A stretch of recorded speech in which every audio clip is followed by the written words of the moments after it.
자, 오늘은 성자 하나님에 대해서 공부하겠습니다. 성자, 예수님이죠.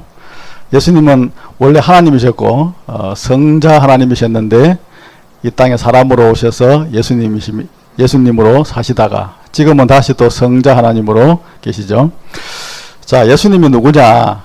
예수님은 태초부터 하나님과 같이 계시던 분입니다. 그러니까 태초부터 계시던 분입니다. 우리는 예수님 하면은 그냥 2000년 전에 베들레헴으로 태어나신 분으로 생각이 쉽지만은 그렇지 않다는 것이죠. 그분은 태초에 하나님과 함께 계셨다. 이 말이 요한복음 1장 2절의 말씀입니다. 창세 전부터 예수님은 태초부터 계셨던 하나님이십니다. 세상 만물을 지으신 하나님이십니다. 이 세상 만물은 우리가 하나님 아버지가 지으셨다 생각이 쉽지만은 성자 하나님, 성령 하나님, 성부 하나님이 동시에 함께 지으신 것이죠. 요한복음 1장 3절에 보면은 만물이 그로 말미암아 지은 바 되었다. 그는 예수님을 말합니다. 주님께서 만물을 지으신지라. 여기서 주님도 예수님을 의미합니다. 세상 만물을 지으신 분이시고 태초부터 쭉 계셔오신 하나님이시다 하는 거죠.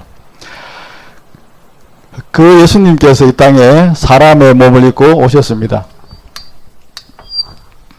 그것은 사람들의 죄 문제를 해결하시려고 누군가 대신 이 땅에 사람으로 태어나서 사람들의 죄값을 대신 치러야 되겠다라고 결정하셨을 때 그 일을 감당하시기로 하신 하나님이 성자 하나님이셨습니다. 태초부터 하나님으로 계시다가 이 땅에 사람의 몸을 입고 오셔서 그 죄 문제를 대신 해결해 주시기로 하신 분이 성자 하나님이셨고 그분이 하나님 아버지로부터 오셨다고 요한복음 16장 28절에서는 분명히 말씀합니다. 내가 아버지에게서 나와서 세상에 왔다. 다시 내가 그 아버지에게로 떠나서 돌아간다 라는 말씀을 하셨죠. 예수님은 그냥 태어나신 사람이 아니라 하나님으로 계시다가 이 땅에 오신 사람이고 사람으로 사시던 그 2000년 전에 그 때도 사람의 몸을 입고 계시던 그 예수님도 동시에 하나님이셨습니다. 동시에. 그래, 이것을 우리가 잘 이해를 해야 됩니다. 그분은 사람이시면서 동시에 하나님이셨고 하나님이시면서 동시에 사람이셨습니다. 예수님께 태어나실 때는 동정녀에게서 성령으로 잉태되어 태어나셨는데 이것은 정상적인 남녀의 부부 생활을 통해 태어나면은 원죄를 이어받고 태어나시니까 예수님이 죄를 전혀 안 지어도 원죄만 가지고도 하나님 앞에 죄인이 되면 그 죄인은 다른 사람의 죄의 값을 온전히 치를 수 있는 자격이 없어지니까 하나님 앞에서 그런 문제 때문에 이런 특별하신 방법으로 태어나신 것이죠.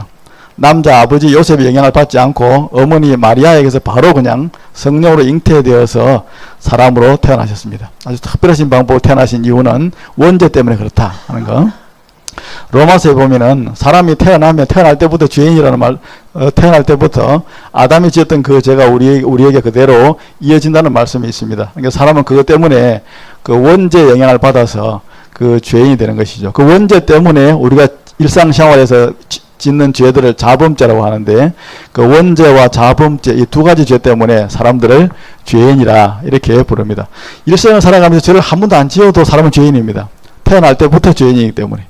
원죄 때문에 그러합니다. 예수님은 그런 원죄의 영향을 받지 않기 위해서 이런 방법으로 태어나신 것이죠. 태어났을 때 그 예수님의 그 태어나신 그 성자 하나님의 이름을 우리가 아는 대로 예수님이라고 부릅니다.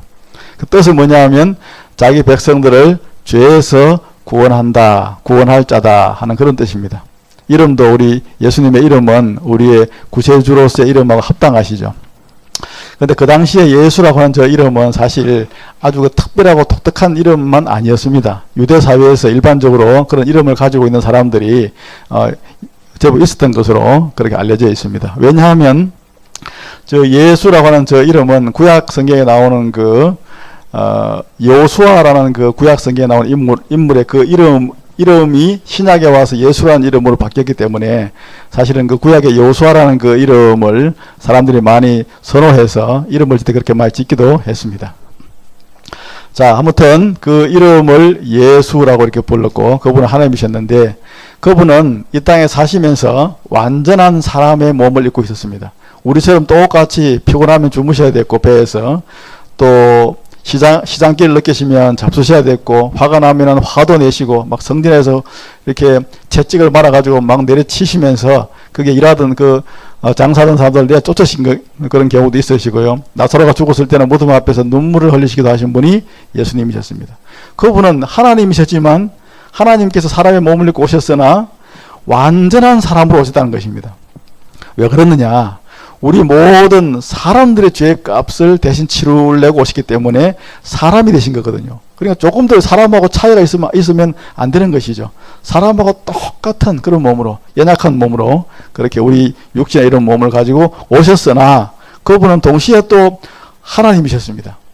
우리는 도저히 이해할 수 없는 그런 존재 방식이죠.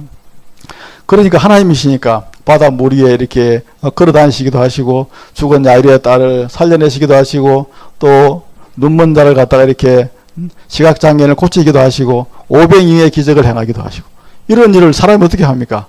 어느 마술을 행하는 사람이 이런 일을 하겠습니까?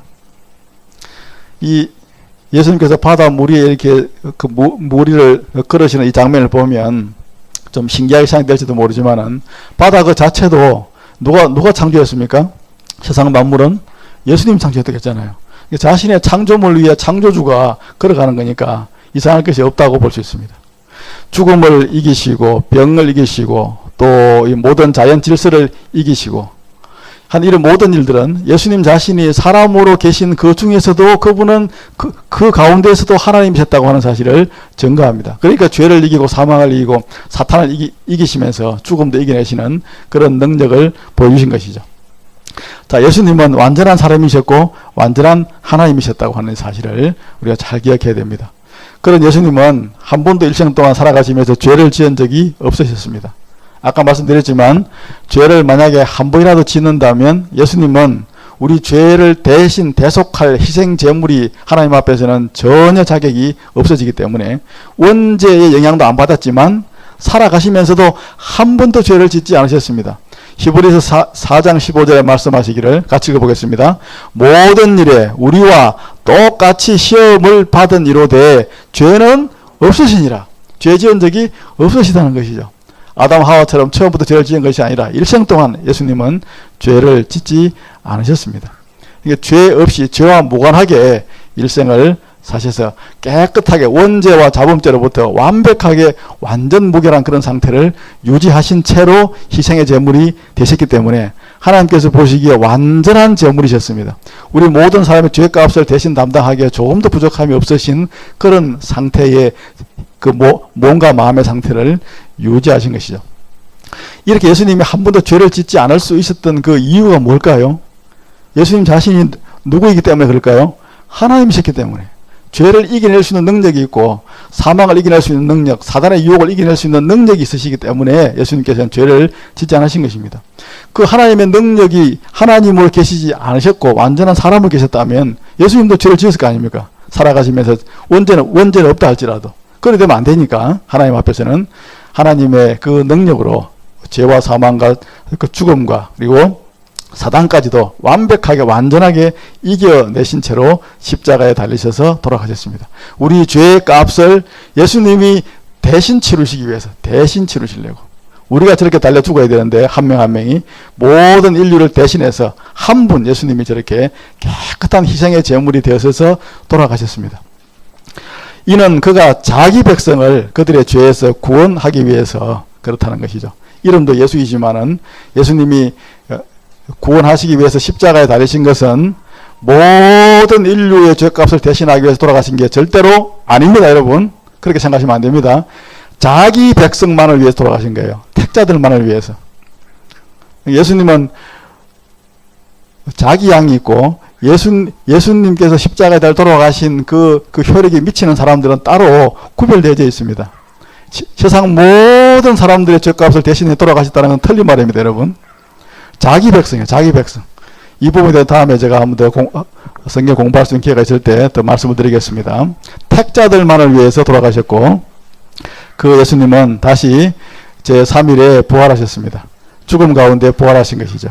여러분, 예수님께서 만약에 부활하지 못하시고 지금도 무덤 속에 계신다면 공자나 마호메트나처럼 어떻게 되겠습니까? 우리는 여전히 죄인의 신분이 됩니다. 예수님께서 치르신 그 죄값이 온전하지 못했다는 것에 대한 증명이 되기 때문에 그렇습니다. 이게 무슨 말씀이냐 하면 우리가 이렇게 일생을 살아가면서 우리 자신이 죄인으로 태어났잖아요. 그래가지고 우리가 이제 죄값, 죄의 짐을 갖다가 죄 보따리를 갖다가 한뜩 울려매고 살다가 죽습니다. 그럼 죽으면은 그 죄의 값 때문에 사람이 죽어서 죽음이라는 것이 왔거든요. 그러면 죽음의 문을 통과하면서 그 죄의 보따리 값은 해결됐지만은 죽음 앞에 서 보니까, 죽음의 문을 통과해서 보니까 내 자신이 여전히 내가 죄인이잖아요. 그러니까 나는 그 죽음에서 빠져나올 수가 없는 것입니다. 죄의 싹은 사망이요 하라는 이 말씀이 우리에게 죽음 이후에도 계속 미치는 것이죠. 불신자의 경우입니다만은, 그러나 예수님의 경우는 아까 말씀드렸지만은 완벽하게 그분 자신이 죄가 없으신 의인인데 대신 남의 죄를 짊어졌잖아요. 그러니까 죽음의 문턱을 지나가면서 그 죄의 보따리는 거기서 다 내려놓지만은 죽음의 문을 들어서는 순간 예수님은 죄가 하나도 없으신 상태가 되는 거예요. 그러니까 죽음이 붙잡아 놓고 싶어도 붙잡을 수가 없는 거예요.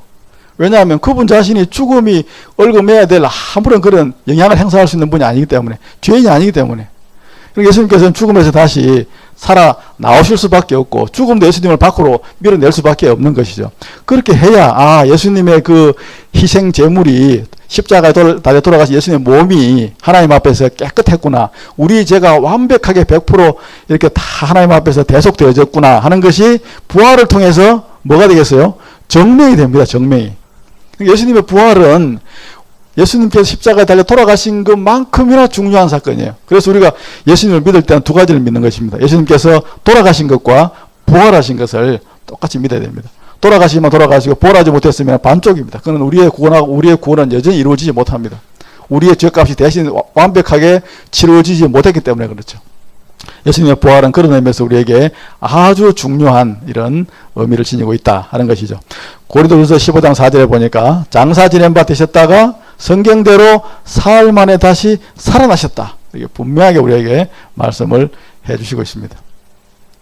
아직까지도 부활하지 못하시고 저 무덤 속에 계신다면 예수님은 여전히 우리 죄값도 대신 치른 것도 맞지만 자신도 죄가 있어서 그 죄값을 지금 치르고 계신다고 봐야 됩니다. 그러니까 그렇게 하시면 우리의 죄값이 해결되어질 수 있는 길이 없는 것이죠. 그분 자신이 불완전한 제물이니까. 반드시 부활을 그런 점에서 하셔야 마땅하고 실제로 부활을 하셨다는 것을 성경은 말씀합니다. 그래가지고 바로 천국으로 가시지 않고 40일 동안은 이 땅에 계셨습니다. 계시면서 자신이 부활하시는 그 증거를 많은 사람들에게 나타내 보여주셨습니다. 부활하신 몸으로 잡수시기도 하시고 순간적으로 어딘가를 이동하시기도 하시고 나타나시기도 하시고 또 하나님 나라에 대한 또 가르침을 더 주시기도 하시면서 이 땅에 계시다가 40일이 지난 후에 제자들을 다 이끌고 예루살렘 맞은편에 가면 감람산이라고 있는데 그 감람산 그 중턱에서 하늘로 성천하신 것으로, 거기 가면 예수님의 성천 기념 건물이 하나 있는데 그곳에서 예수님께서는 하늘로 성천하셔서 다시 원래 계시던 하늘로 가신 것입니다. 원래 하나님이셨고 이 땅에 잠시 사람의 몸을 입고 오셨으나 하나님이셨는데 다시 하나님의 자리로 올라가신 것이죠. 자, 그렇게 해서 지금 예수님께서는 하나님 보좌 우편에 계신다고 성경은 말씀합니다. 로마서 8장 44절에 보면 같이 읽어보겠습니다. 죽으실 뿐 아니라 다시 살아나신 이는 그리스도 예수시니 그는 하나님 우편에 계시니요 우리를 위하여 간구하시는 이시니라, 이 말씀합니다. 지금 예수님은 하나님 보좌 우편에서 우리를 위해서, 우리들 한 명 한 명을 위해서 하나님께 우리의 필요한 것들을, 영적인 필요, 물질적인 필요, 이런 필요들을 위해서 하나님 앞에 기도하면서 간구하고 계시는 분이 예수님이시다 하는 것이죠. 그럼 이 땅에는 그럼 누가 계십니까? 성령께서 계시죠. 이 다음 시간에 공부하겠습니다만은 삼위의 하나님 가운데서 성부 성자께서는 하늘에 계시고 성령께서는 이 땅에 우리와 함께 계시는 분은 성령이십니다. 예수님은 부활하신 육체를 입고 계시고 부활체이긴 하지만은 이 부활체를 입고 계시고 성령과 성부께서는 영으로 계시니까 성령께서 계시는 게 훨씬 더 우리를 위해서는 유익하시죠. 자, 하나님 보좌 우편에 지금 계시는데 언제까지 계시느냐? 이 땅에 재림하실 때까지 하늘에 계십니다. 예수님은 늘 하나님의 보좌 우편에 계시는 것이 아니라 이 다음에 때가 되시면 다시 이 땅으로 반드시 재림하십니다. 재림하셔서 그동안 인류들의 모든 죄악들을 그동안 하나님께 심판하지 않으셨는데 노아 홍수 이후로는 심판하지 않으셨잖아요. 지금까지 대심판을 행하신 적이 없으시잖아요. 부분적으로 심판하셨지만은 그런 불로 이번에는 온 세상을 심판하시고 또 예수님을 대적하는 악한 무리들을 하늘에서 재림하셔서 다 물리쳐 버리시고 다 그들을 멸하시고 하기 위해서 이 땅으로 재림하신다는 말씀을 성경으로 하고 있습니다. 저 예수님 재림하실 때 예수님이 백마 타고 재림하시는데 재림하시는 그 예수님을 따라서 수많은 천군과 천사들과 지금 천국에 가 있는 영으로 가 있는 성도들까지도 다 이 땅으로 함께 옵니다. 성도들은 지금 영으로 가 있습니다. 영으로. 예수님은 부활체로 지금 천국에 가 계시고 하나님도 영으로 계시고 성도들도 영으로 있고 천사들도 영으로 있습니다. 근데 그 성도들의 영이 예수님을 따라서 같이 이 땅으로 재림을 해서 이 땅에 있는 자신의 몸이 부활해서 그 부활한 그 몸과 천국에서 온 그 영이 결합을 해서 완전한 예수님과 똑같은 동일한 형태의 그런 존재 방식이 되어지는 것이 부활체를 입게 되어지는 그때가 바로 예수님 재림하실 때입니다. 나이 든 사람이든지 혹은 몸이 불구인 사람이든지 어린 애기든지 그런 상태로 한 것이 아니라 가장 온전한 몸으로 가장 아름다운 몸으로 그런 몸으로 자신의 부활체를 다 덧입게 되어져서 그 부활체를 입고 우리가 영원한 세상을 살아갑니다. 지금 천국에 가 있는 사람도 완전한 상태가 아니에요. 다시 이 땅에 와서 자신의 지금 썩어서 비록 이 땅에 흙이 되어 있지만 다시 그 가운데서 몸을 다시 부활시키셔서 그 부활시킨 그 몸과 영이 하나가 되어져서 그 몸으로 부활체를 가지고 살아가는 것이죠. 그 일을 행하시기 위해서 이 땅에 예수님께서 재림하십니다. 이 부분은 조금 복잡한 내용들이 많이 있어서 다음에 이제 기회가 되면 요한계시록 할 때 한번 자세하게 저 부분을 추가해서 설명을 드리겠습니다. 이 땅에 오셔서 예수님을 대적하는 모든 무리들 또 모든 이 땅의 모든 죄악들을 철저하게 예수님께서 심판하시고 온 땅을 깨끗하게 정화시키십니다. 이 땅에 예수님이 그 심판을 행하시고 재림하시면 모든 것이 다 끝나버린다. 그렇게 생각하는 분들도 있어요. 안 끝납니다. 안 끝나는 때는 오긴 오지만 그때가 아니에요. 그로부터 먼 훗날, 완전히 이 땅이 다 끝이 나는 것은 그때부터 먼 훗날입니다. 이 땅에 재림하신 예수님께서는 성도들의 몸을 부활시키시고 성도들에게 부활체를 입혀주시는 그 일과 함께 세상을 심판하시는 일도 하시고 그 일이 다 끝나고 나면 하시는 일이 뭐냐? 예수님의 나라를 이 땅에다가 건설하세요. 이 땅에다 건설하세요. 이 온 지구가 아직까지 하나님의 통치를 제대로 받아본 적이 있습니까? 한 번도 없잖아요. 아담과 하와를 창조하시고 에덴 동산을 이렇게 만드신 하나님께서는 온 땅을 하나님께서 직접 통치하시는 그런 나라를 만들고 싶어 하셨는데 그런 나라로 지금까지 한 번도 그런 나라를 건설해 보신 적이 없으시잖아요. 우리가 지금 교회 시대라고 하지만 교회 교인들이나 하나님을 믿을까? 교인들이 아닌 사람들은 하나님을 믿지도 않습니다. 그런 것이 아니라 100% 모든 신자들이 하나님을 믿고 하나님을 따르고 하나님을 섬기는 그야말로 완전한 그런 이 땅에 지상천국을 이루시는 그런 때가 옵니다. 그때가 언제냐? 예수님이 재림하시고 난 이후에 있다는 것을 말씀합니다. 그때에 보면 예수님을 따르던 많은 신실한 이들은 다 보좌에 앉아서 1000년 동안이나 왕으로 왕적 권세를 가지고 세상을 다스리는 그런 일을 행하신다 하는 것을 말씀을 해주셨습니다. 이 시기를 천년왕국이라고도 하고 지복천년기라고도 합니다.